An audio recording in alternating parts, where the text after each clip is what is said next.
Hello and welcome to Surveillance Exploring the Utiliverse podcast. I'm Young Nago, your host and CTO at Surveillance. The Utiliverse is our unique term for the ongoing evolution of the electrical utility industry. Our podcast will explore the industry transformative landscape from grid modernization, distribution automation, and renewable energy to critical conversations on climate change and decarbonization.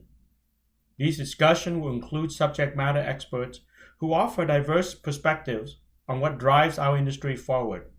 Now, let's explore the Utiliverse together.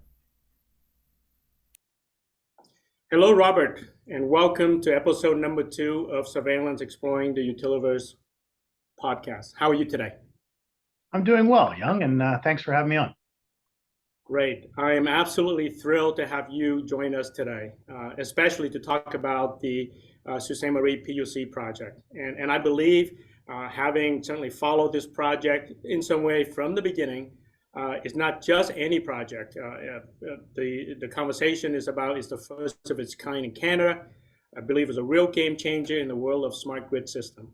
I believe that what even makes this more special is the impact it's set to have. I think not just on PUC and a vendor like us who support PUC journey, but across the entire Ontario electricity sector and the future of the smart grid investment in Canada. For me, looking back, it's been quite a journey. I think when I track back to some of the corresponding when beginning of the idea, it's been 5 years plus. Starting from when we first got involved, supporting PUC through the planning process, the strategic conversation, the implementation over the last couple of years, and now here we are. Very critical point of everything is coming to life, is going live, and being able to certainly realize some of the vision of the project. So there's lots of things to cover today. The opportunities, the challenges, the technical innovation that PUC has achieved, and the significant impact this project is expected to have. So let's jump right in, okay? And let's start peeling back the layers, what I would say this fascinating journey. So one of the things that I've noticed in the PUC introduction is a group of companies. There is some uniqueness about in terms of its reach and business coverage. Please take some time to kind of share with us that structure and how that has an impact on this project. That'd be great for the audience to have some context, Robert. Sounds good, yeah. So we at PUC, I think we've taken sort of a unique approach with respect to our long-term plans, and it started, I'd say, probably 7 or 8 years ago, where there was some different thoughts that came through from our shareholder and through our board. And the gist of it is that we thought that there was an opportunity in the market to be more than just electric and water utility, a local electric and water utility. And so the approach we've taken is we've really started to grow the company. We've expanded our footprint from being just in the Sault Ste. Marie area to now we're all across Ontario. In the process, we've gone through some significant growth. We've increased our enterprise value significantly for our shareholder, which has been fantastic. But I think we've also sort of put ourselves in a position where, I think we're on the sort of the cutting edge of a number of different activities, whether it's on the water side or on the electric side. And I know today we're here to talk a lot about the electric utility, but there's some really exciting things going on the water side as well. So I think from the perspective of the community here, a long-term utility, we've been here for now about 106 years. And we've remained that community-minded utility, but we've really reached out beyond those borders and are having a real impact across the province.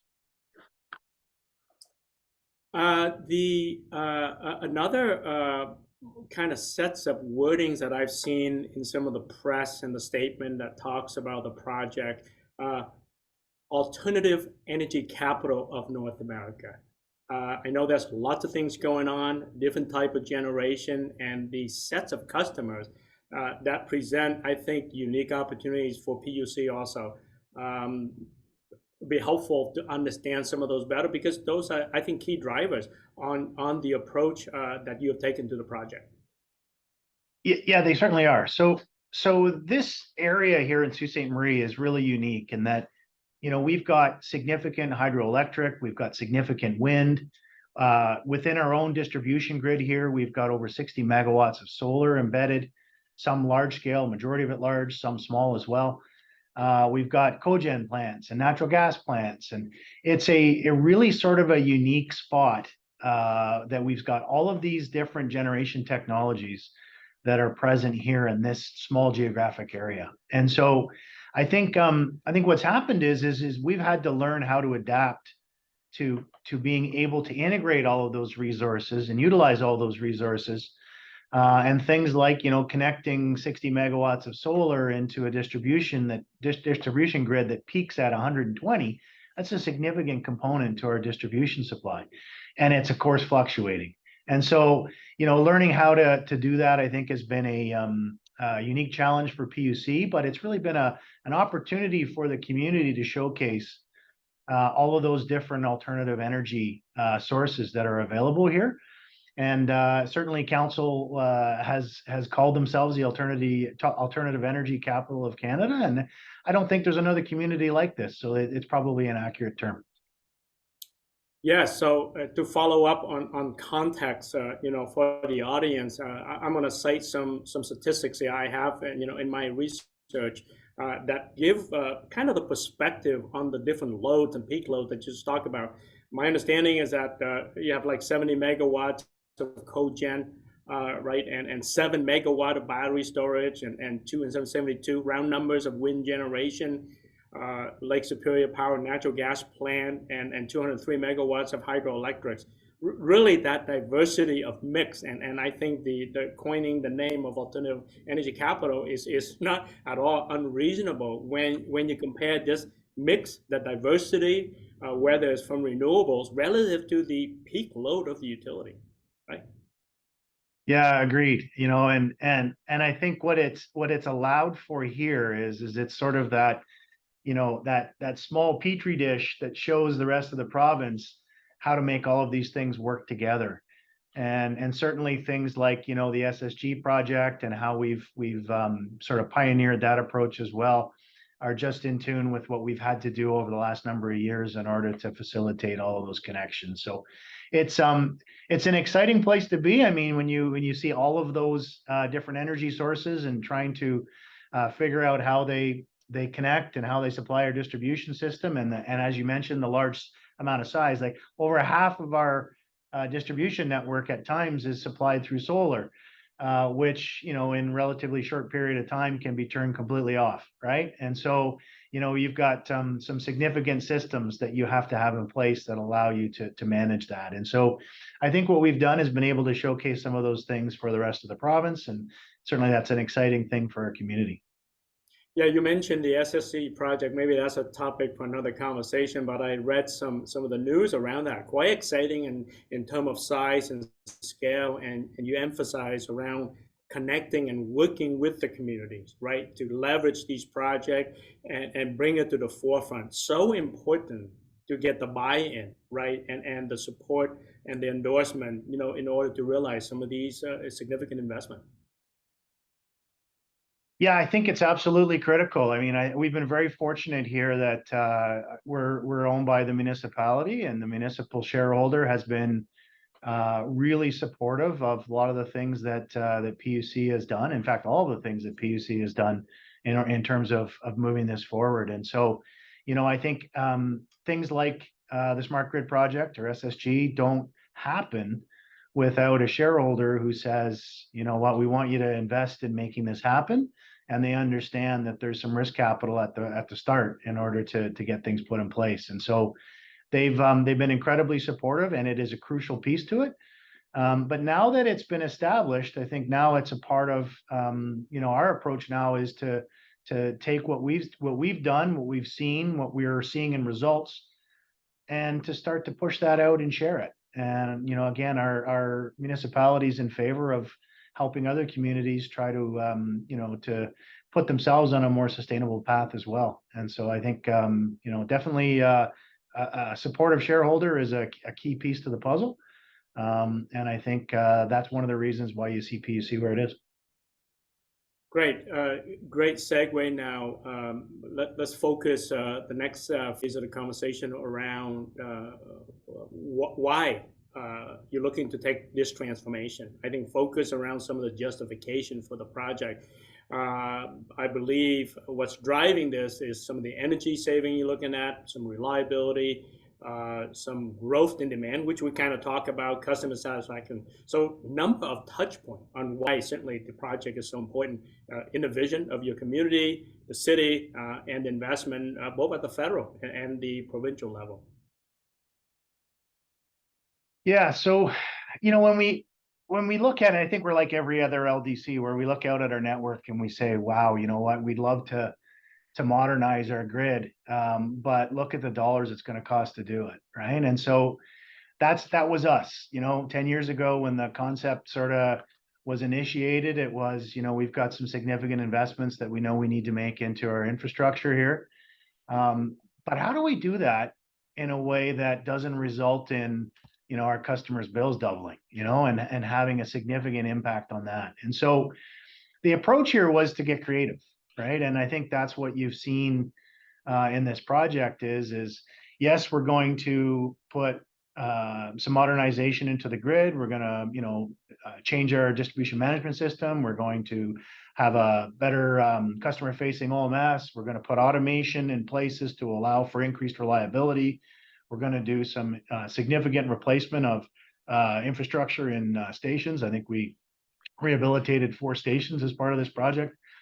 But how do we do it in a way where we don't raise people's bills? Because I think everybody's sensitive to, and rightfully so, but they're sensitive to the cost of everything these days, never mind just power. And so by pairing, what we were able to do was, in getting creative and putting VVO into the project, we were able to achieve some significant savings coming out of the VVO portion that paid for the majority of the rest of the upgrades. And then by being able to have the federal government come in as a partner with Enercan, it really got us, over the finish line in terms of getting to that sort of no net bill increase commitment that we were starting off with, which was, how do we do these things without raising our customers' bill?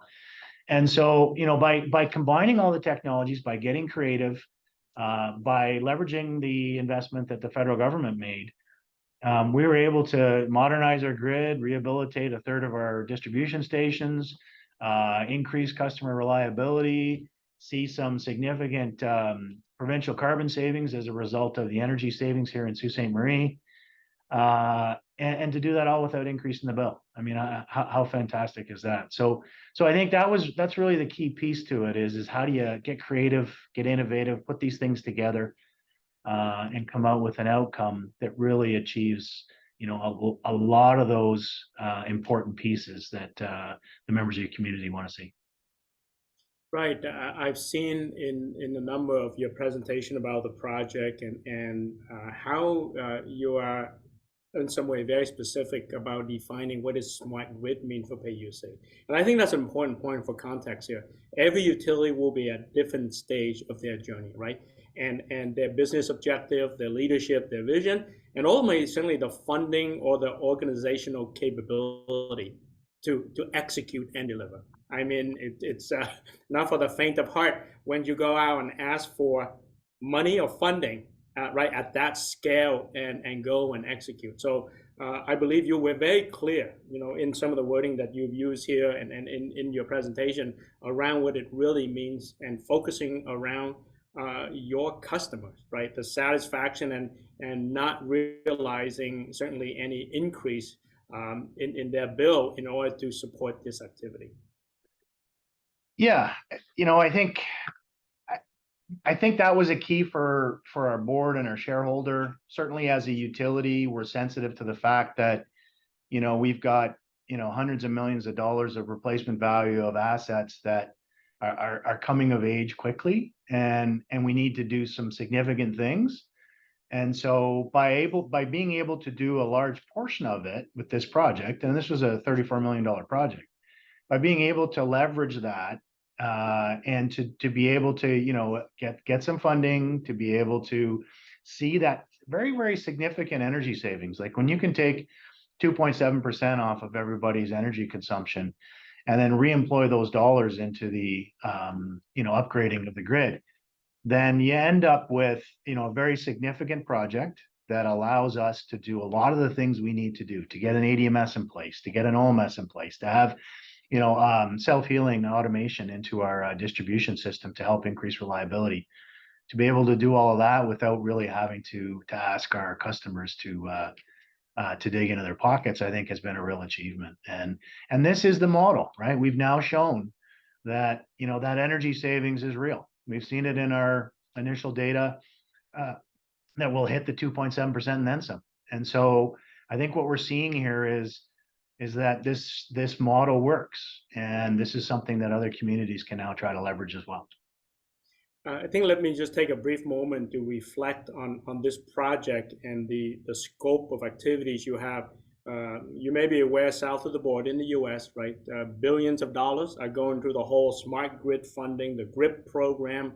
So when you're talking about multi-million dollars, I think those project is at the very least out of the gate $20 million plus. So there are utilities now successfully forming what I would say the business case and the collaboration with the industry vendors, suppliers, and stakeholder, and pursuing these type of funding at that scale to modernize their grid and the objective they're looking at. Given our footprint of 400 plus customers across the US, we see really a wide-ranging approach. And some have certainly asked, to get access to some of the understanding how Sault Ste. Marie have been successful in doing this. So quite interesting dynamic. While you maybe talk about the funding, I think sometimes navigating the funding journey has a life on its own. Can you share some perspective around that? I know there were multiple rounds between the federal and the provincial side. It will be good perspective, I think, for the Ontario LDCs and utilities across Canada to pursue these type of funding vehicle as they come up. Yeah. The federal government, of course, contributed 25% of the project through the Enercan fund. They had as much as 11.8 million was offered. The project itself came in less than needing the 11.8, so I think we leveraged just under 8. But it was a real shot in the arm to the project in terms of getting us to the finish line. Provincially, the funding, of course, is done through the Ontario Energy Board, and we had to go in and really demonstrate to the board that this project was viable. It made sense, that the assumptions we were using on things like energy savings, on things like reliability benefits, were real. And because it's the first of its kind, we can't rely on what someone else down the road did. We had to actually demonstrate it from scratch. So we pulled studies that were done all across North America and came up with a large data set that we could share on how VVO had been implemented on smaller scales. And then, we really took a really good run at the OEB. It took 2 tries. We went in the first time, and I think the lesson learned on that one was, we got a lot of really good feedback in terms of, here's some things we think you can do to strengthen the project. And we went back, we did it, we listened to them. We actually took the feedback, incorporated it into round 2, went back for the second round of the ICM, which is the capital module that's used in this sort of thing. And we were able to demonstrate that we had put those thoughts in, and we had come up with the outcomes that they really wanted to see. And certainly the no net bill increase was a key part of that. A lot of the interest groups that are in those sort of hearings are representatives of vulnerable customers or different consumer classes. And to be able to demonstrate that, look, this project's going to achieve a lot of the things that are going to benefit your customers, but we're not asking them to dig into their pocket, was a huge part of that. So I think it was a complicated process. I think it was made complicated by the fact that it was the first of its kind in Canada. And we were integrating technologies that hadn't really been done this way before. And so we had to do a lot of work. We did it. and kudos to the team for putting all that together and being able to demonstrate that we could do it, and then for turning around and now through the implementation demonstrating that we did do it. And I think that's been a huge piece in terms of the success here in the Soo. Yeah, I think your journey through the entire process between the federal and the OOB, you can write a business case for the MBA school at some point in time. But to your point, VVO is not in operation in this province anywhere, as I understand it, right? So Yeah. there are a lot of firsts here. To your point there, utility industry first is not generally known for our industry to jump in. So it's great that PUC is taking this forward. So I think that now that's a good way to get into the project activity. So let's talk about the project, right? Now, funding, why you did it, what is it for the customer. Would welcome certainly the conversation around the project. When you have the money, you got the ecosystem of vendors in place, going through the project. And I think now we're going live and you start to see some of the initial results. That journey also itself through the COVID period, right? That was also challenging. Well, welcome. I think that most thing was stacked against this project to start with, right? And being successful, I think is amazing. Yeah, well, certainly. Thank you. We do look at it as quite a journey, and I think at the end of the day here, quite a success for PUC and for the city. The one thing I think was really important to us when we set out on this was, if you look at traditional utility investments, we do this sort of, okay, we're going to upgrade the network. We're going to do it over 10 or 15 years. We're going to spread the CapEx over that period of time. And so the issue with this one for us is that if we're implementing VVO and we're implementing it over a 10-year horizon, then the people that get it in year 10 have been paying for it for the previous 9 and haven't had the benefit of it. And so we sort of took on this, like, what's the fair approach on this one? And so in fairness, what we wanted to do was to do it all at once. And the only way to make that happen was to go through those approval processes, to get the funding in place, but also to get in place a significant partnership network or partner network. And so, we had to have groups that we could count on to deliver in a fairly tight time frame, and what turned out to be a really challenging time frame with all the things that happened. And we couldn't be like developing, or we needed to have stuff that was ready to go. And so, I think one of the things that we set out to do was let's build that partner network. Let's get some tried and true partners in this. We, obviously with respect to Surveillance, it was a big part of our software side on the ADMS and on the VVO and all the sort of back-end integration on the OMS and how everything's integrated into our SCADA.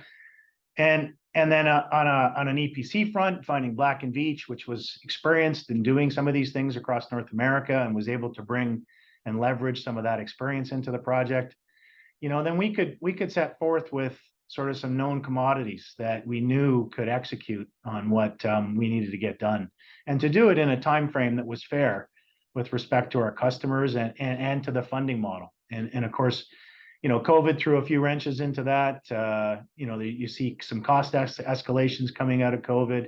We were able to manage all of that because we had a solid partner network that we could deal with. And I think that's a big key to this is when you tackle some of these things, you really need to build that network because we're not experts in building brand new systems from technologies that we haven't previously used. We need those experts to come in and work with us, and in the process, teach us how to run it, manage it, and implement it going forward. So I think that was a real key piece for us, was to get that partner network in place.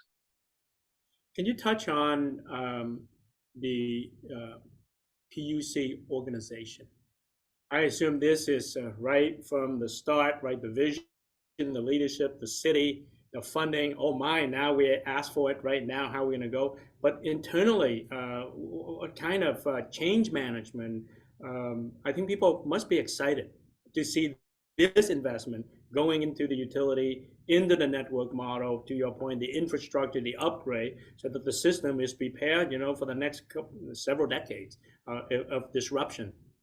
Welcome to see that insight, because in some way, when utilities and I have conversation with CTO, CEO about the grid modernization, number of time we focus on technology, right? And to your point, the vendor, the ecosystem, but internally, the change management and accepting that that call, to proceed. Welcome the perspective that you have. Yeah, so I think I'm quite fortunate here at Sault Ste. In Sault Ste. Marie and at PUC in that we've got some really keen folks and innovative folks who want to bring change here. And so we were very fortunate that we had a core group that had bought into this early, that understood it, that knew it was important to execute it properly, and they have been through sort of through the ringer over the last couple of years, but they've come out with a project that really met all of the things that we hoped to when we started. And so change management was huge with respect to frontline staff. I mean, we're still going through that, making sure that when we talk about distribution automation and running Flizzr and through the system, that they understand the change that causes with respect to switching and all their requirements with respect to protection and control, and all that it means to their the way that they implement work. And so it's changed, and I think it's changed for the better, but there's a process that they have to go through on the front end. When we look at our engineering group, I mean, there's a whole bunch of happy, excited folks down there because they've got some really neat new toys to sort of take out and test drive. And they've been doing that for the last couple of years, and they're going to continue to do that and optimize the system over the next probably 5 or 10 years as we get better and better and better at it. But I think, I think one of the key things here was a core dedicated group. We had a dedicated board to this that was fully supportive and fully behind this from the start, and a shareholder that again was fully behind it. So we didn't have any sort of cracks in the infrastructure here at home that would have made getting this to the finish line a challenge. It was really full support all the way through, and kudos to the team. I mean, this is a $34 million project. We normally have CapEx within our distribution company of around 8 to 10 million. So you can imagine, not only did we do the 8 to 10, we also did the 34 in the same time frame. So very, very significant. And they got it done, and it's giving us the benefits that we had hoped to see. So it's been executed properly. So I think having that core group of folks that are happy to challenge the norm has really paid some dividends for us. Yeah, I think maybe let's pause briefly and take an inventory of all of the IT and OT changes that the PUC project. Maybe I'll just cite a few that I'm aware of and that we involve in, and so that for the context of the audience, frankly, sometimes people, to your point, take 5 years just to change EIS. You have invested in upgrading SCADA, put in an outage management system, put in a DMS that include a self-healing grid in Flizzr, right? Put in the power flow model, getting VVO running, DVR, at least on the OT side, some of the pieces that you have, and you upgrade, I think, some your GIS network and getting all that ready. Then on the hardware side, I think substation investment, upgrade of transformer. Maybe there are more things. Maybe am I missing something? But man, that's a lot of context and technology being put in one short period of modernizing the grid. Yeah, in addition to the things you mentioned, we also had to, build a communication network out to all of these new smart devices. So a dedicated LTE system that we now have to connect everything, and then figuring out now that we have all of these things, how are we going to manage it, right? And so bringing that in, and we've added some staff. We've added some staff on the IT side. We've added some staff on the engineering side to really help this thing through. And so there's been some significant additions there. But, in addition to what you mentioned, I mean, I think our server rooms expanded by, 20 or 30% in terms of the number of servers in there. So there's been some significant IT upgrades. There has been some significant investment with respect to information security, because now, of course, we've got all these new smart devices out there. We've got new access points. Those all had to be secured and go through a process. I think there's a whole lot of things that happened in a couple of years. And, again, it's been an exciting time. It's been a busy time for us, and it'll continue to be busy for a while as we really try to leverage and get the most out of this. But it's just an absolute transformation of almost every aspect of how we operate our grid. And so, fantastic time, but certainly exciting for some folks and a lot of change and nerves for other ones. But I think we got everybody on board and everybody's swimming in the same lane moving forward. So it's been an exciting time.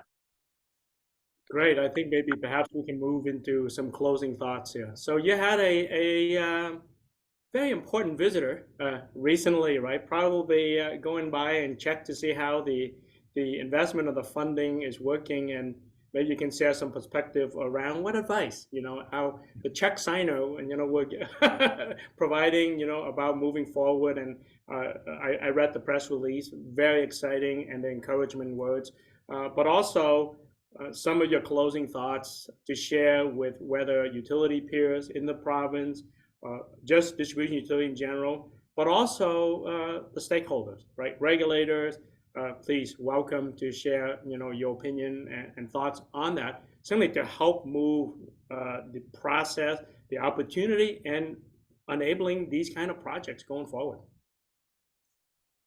Yeah, thanks, Young.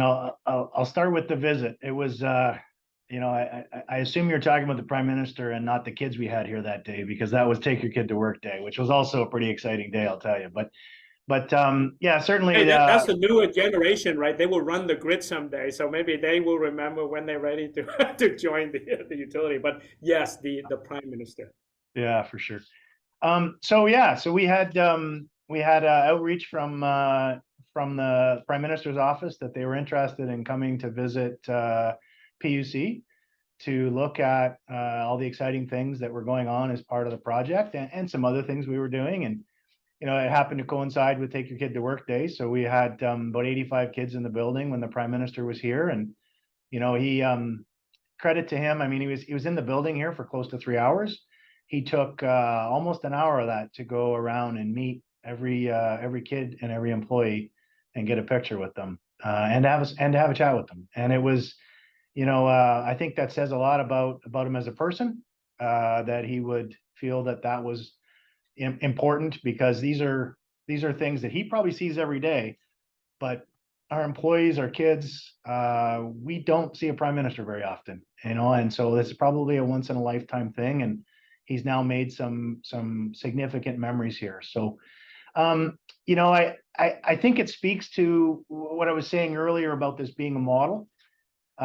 This project really is one that I think the federal government will now, and I think they've announced some now funding, but that will now start to promote as, here's a way to accomplish some grid modernization. Let's see some carbon savings coming out of this. Let's get those grid insights that, of course, having an intelligent network gives us. So when we want to put more EVs and more DERs into our system, we've got now the technology in play that allows us to do that. And, one of the comments from him that I found really interesting was, as we'd gone for a tour and explained the project, explained what PUC has on the go, he just said, wow, this is really exciting stuff. Just keep doing it. And his advice was really just keep at it, keep going. This is great. And so that's something I shared with my team. And I think it reflects well on PUC. So I think from our perspective, I mean, wow, it's the first time that a Prime Minister has ever visited PUC that we're aware of. I haven't heard of the Prime Minister visiting many LDCs in the province. So it was really an accomplishment for us, for the city. And I think it showcased this project really well. I think the next steps on the project for us really now are, let's get some data. We're getting the initial data. We're seeing the savings. We're starting to get the full rollout on the DA. We'll start to see the reliability benefits as well. And then let's get that data out, share it publicly, and let people help build their rate cases if they need to, or to demonstrate to their stakeholders why them taking on a project similar to this makes a lot of sense. And so I think for us, that's probably the next phase is let's get this completely optimized for now. We'll have continual optimization going for years to come, but let's get some stuff in place now. Let's get some initial data that we can share. And I think we'll probably have some data that we can share early in the new year, which is going to be exciting for other LDCs in the province when they go in and try to have a rate case on the same thing. So yeah, it was certainly exciting day having the Prime Minister, but I think to be told that, hey, you're on the right track, keep going, was pretty exciting as well. If you were to pick one priority or one thing that you believe was important to the key success, maybe reaching this stage and ability to execute, what would you share with our audience? The one key priority, I guess, for us would be just creating alignment, whether it's your shareholder, your board, your executive team, your partner network, getting everybody aligned is how you get a project like this on this scale done successfully. And so, for a project that, from its initial thoughts and vision to execution took almost a decade, you need to have that consistency, right? You can't have any cracks in that. And so I think that was key for us. And then it also shows when you have that alignment and then you go through something like COVID, or you go through some of the supply chain challenges that were a result of COVID, that network is there, it's solid, and it can turn on a dime and keep going. And so that's what happened here. And I think, again, I think creating that alignment is key. And I think the piece that we did, in addition to just, shareholder and board and executive team and vendor network and employees, was we actually did some community outreach as well to make sure that the community understood what we were doing, why we were doing it, what their benefits were going to be. And then you get some support for all the change that they're seeing as well. Yes, key point, alignment, and certainly the support from your end customer. Great closing thoughts. Well, Robert, this has been such an engaging and insightful conversation. Even though I have spoken on the topic with you, but as we move through this journey, learn some of the great things that make the project possible, and so we can share with the community. As you move into the operational phase, we are really looking forward to catch up with you again in the future to hear about some of the outcomes and the experience and share the information, certainly with the Ontario LDCs and our existing customer and widely. I would expect that you're in high demand and to share some of these perspectives elsewhere. As we wrap up today's episode of Exploring the Utiliverse podcast, I just want to extend a huge thank you to Robert Brewer for being with us and taking us through the fascinating journey of the PUC Smart Grid project. Your insights on the utility vision, organizational leadership, business strategy, and technology innovation have really highlighted the vital role these elements play in shaping the future of our energy system. To our dear listeners, I hope this episode on Canada's first community-wide smart grid system by Sault Ste. Marie PUC has enriched your understanding of the unique challenges and opportunities in the utility sector. The knowledge that Robert shared today is not just eye-opening, but also crucial for anyone in the utilities and related fields who are planning, funding, or executing grid modernization projects. We value your thoughts and questions, so feel free to connect with us by email to utiliverse@surveillance.com, follow @Utiliverse on X, and post on X using the hashtag Utiliverse. A big thank you to everyone who tuned in. Until we meet again, keep exploring the vast and ever-changing landscape of the Utiliverse.